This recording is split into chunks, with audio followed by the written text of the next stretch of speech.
네, 개장 전 보셔야 될 주요 이슈 6가지 체크해 보겠습니다. 모닝 뉴스인데요. 첫 번째 소식은 아이뉴스 단독 기사가 되겠습니다. 이 차량 급발진과 관련해서 안전 규제 쪽에 속도를 낸다라는 그 내용입니다. 관련주들이 있는데요. 같이 묶어 드리도록 하고요. 그리고 두 번째는 현대차와 KT 계속해서 좀 공고해지는 관계가 되어가고 있습니다. 이번에서는 커넥티드 카 쪽에서 교차점을 좀 찾아볼 수가 있겠고요. 그리고 반도체 장비 관련 KC텍입니다. 공급 계약이 좀 체결되게 되면서 종목에 어느 정도의 호재가 될지 알아보도록 하겠습니다. 자, 권미랑 캐스터 내용 전해주시죠. 네, 금요일 오늘장 영향을 줄 수 있는 뉴스들을 꼽아보겠습니다. 6가지 헤드라인으로 정리를 해보죠.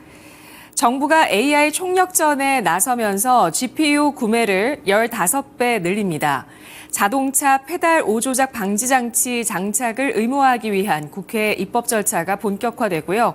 LG 디스플레이가 중국 차이나스타의 광저우 공장을 2조 원에 매각합니다. 현대차 커넥티드 무선통신 제공사가 LG U+에서 KT로 변경되고요. 효성중공업이 경남 밀양에 국내 최대 용량 ESS를 설치합니다. KC텍이 반도체 장비 공급 계약을 체결했는데요. 먼저 정부의 GPU 구매 확대 소식입니다.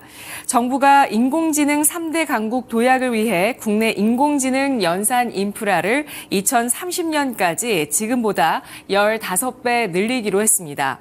AI 인프라를 도입해 민간에 대여하는 방법으로 한국 기업의 글로벌 경쟁력을 높이겠다는 취지인데요. 정부는 어제 서울 광화문 포시즌스 호텔에서 윤석열 대통령 주재로 열린 국가인공지능위원회 출범 1차 회의에서 국가 AI 전략 정책 방향을 발표했습니다.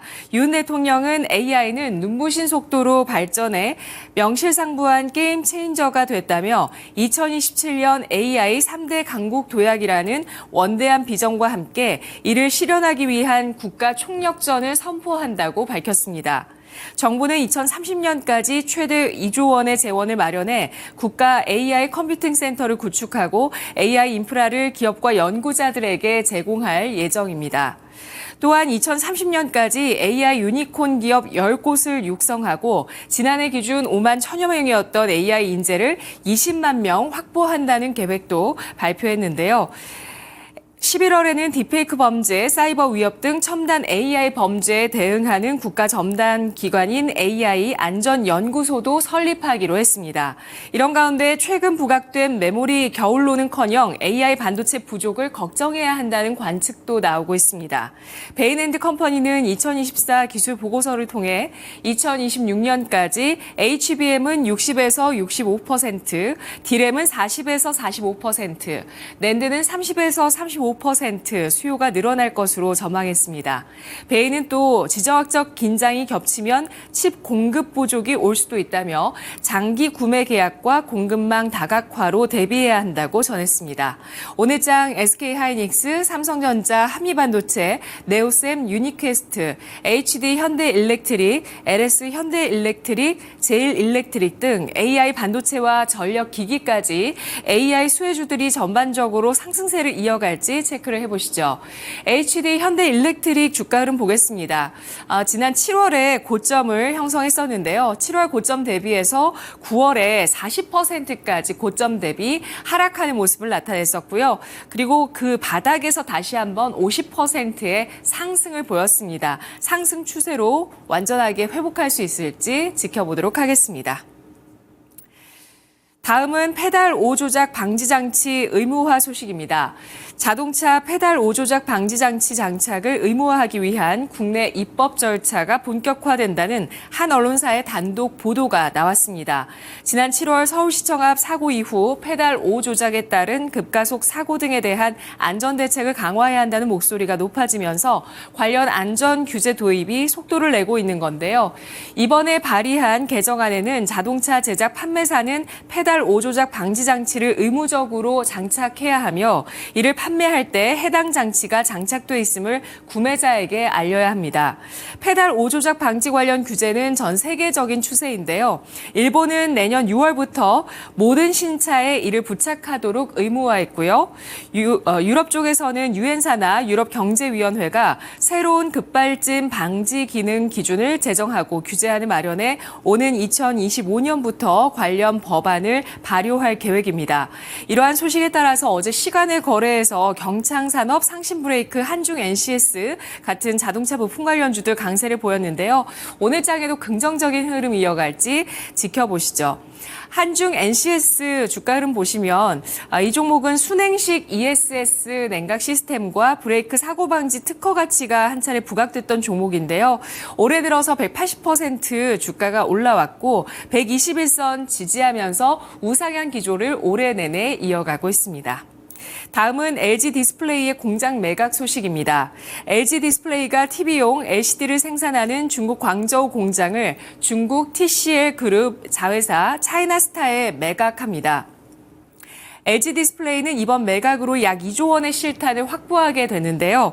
LG 디스플레이는 어제 이사회 승인을 거쳐 중국 광저우 대형 LCD 패널과 모듈 공장 지분을 CSOT에 매각하는 계약을 체결했다고 공시했습니다. 매매 대금은 108억 위안, 우리 돈으로 약 2조 300억 원이며 처분 예정 일자는 내년 3월 31일입니다. 회사 측은 이번 지분 매각 목적을 OLED 사업 중심으로 사업 구조 개선이라고 밝혔는데요. 어제 LG 디스플레이 7.7% 올라서 강하게 61선 상향 돌파했습니다. 오늘 흐름 어떨지 함께 지켜보시죠. 다음은 현대차의 커넥티드카 무선통신 사업자 선정 소식입니다. 현대차 그룹 신차의 무선통신 회선 공급 사업자가 LG U+에서 KT로 바뀝니다. 어제 업계에 따르면 KT는 내년부터 판매되는 현대차, 기아 차량의 텔레매틱스 회선 공급 사업을 수주했는데요.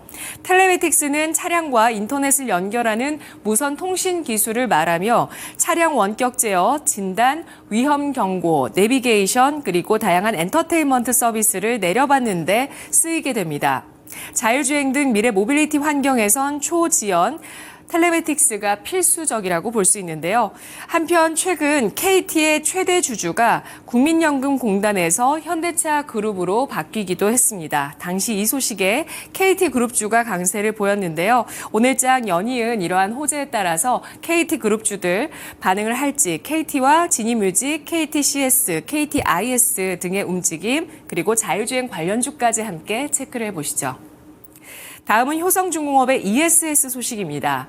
효성중공업은 경남 밀양 한국전력 북부 변전소의 국내 최대 용량인 336메가와트 에너지 저장 장치 ESS 설치 및 시운전을 완료했다고 밝혔습니다.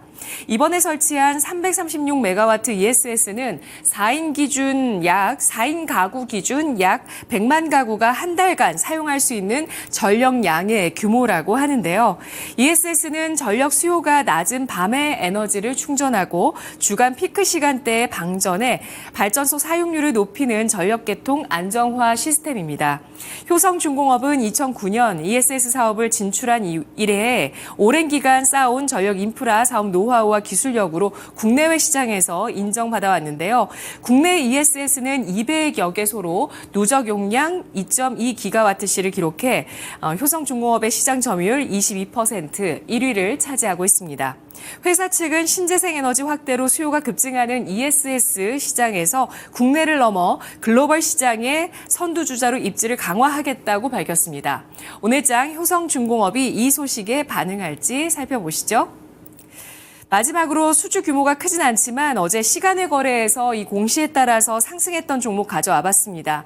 KC텍이 반도체 제조용 공정장비 공급 계약을 체결했습니다. 계약 상대방은 삼성전자이며 계약 금액은 145억 7천만 원으로 최근 매출액 대비 약 5.08% 수준입니다. 이번 계약의 기간은 올해 9월 25일부터 내년 3월 17일까지 약 5개월간입니다.